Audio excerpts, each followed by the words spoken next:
Are you tired of feeling like your focus is about as sharp as a butter knife?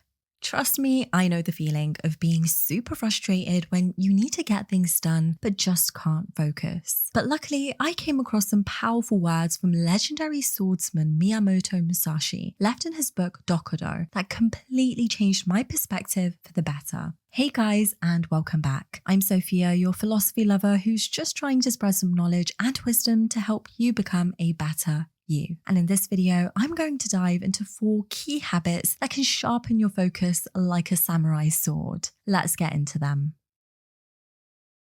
Let's talk about resentment and complaining, 2 things that can really drag us down if we let them. It's easy to fall into the trap of feeling bitter and complaining about everything that's wrong with the world, but ultimately it's not very helpful. Sure, there are plenty of things that could be better, but we can't control everything. We can't make other people behave the way we want them to, and we can't always get what we want. That's why it's important to focus on ourselves and our own actions. Instead of wasting our energy complaining about things we can't change, we should focus on making the most of our own lives. Of course, that's easier said than done, but it's a worthy goal to strive towards. We should be tolerant of others, but also strict with ourselves. That means holding ourselves accountable for our own behavior and doing our best to be the best versions of ourselves we can be. Remember, resentments and complaining might feel good in the moment, but they won't actually make anything better for you.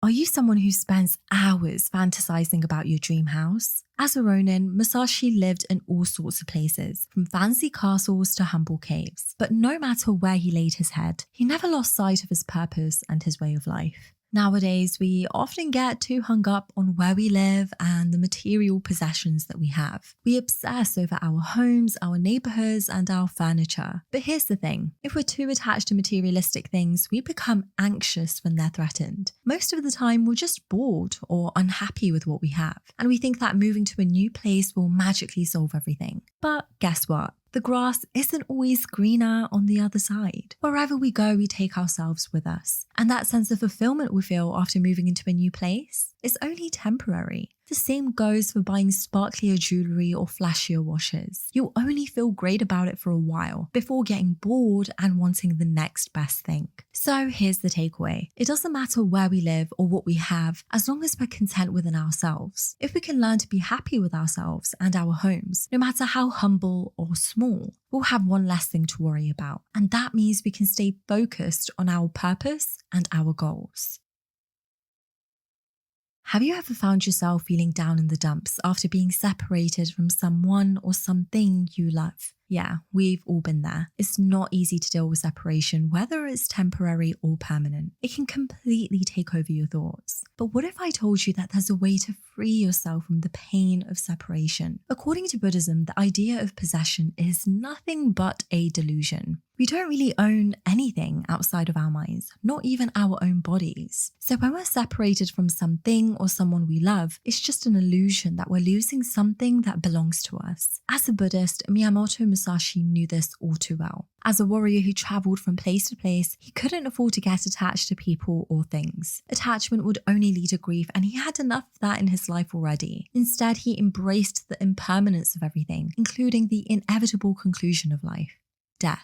Now, we know that death is a scary thought for most of us, but for Musashi, it was just another part of life. In fact, he believed that the way of the warrior was the resolute acceptance of death. As a warrior, he was surrounded by death all the time. The death of his enemies, his comrades, and the people he couldn't protect. He knew that death was waiting for him too, but he accepted it and moved forward. So if you want to be as cool, collected, and focused as Musashi, you need to accept the impermanence of life too. Don't get too attached to people or things. And when separation comes knocking at your door, don't let it get you down.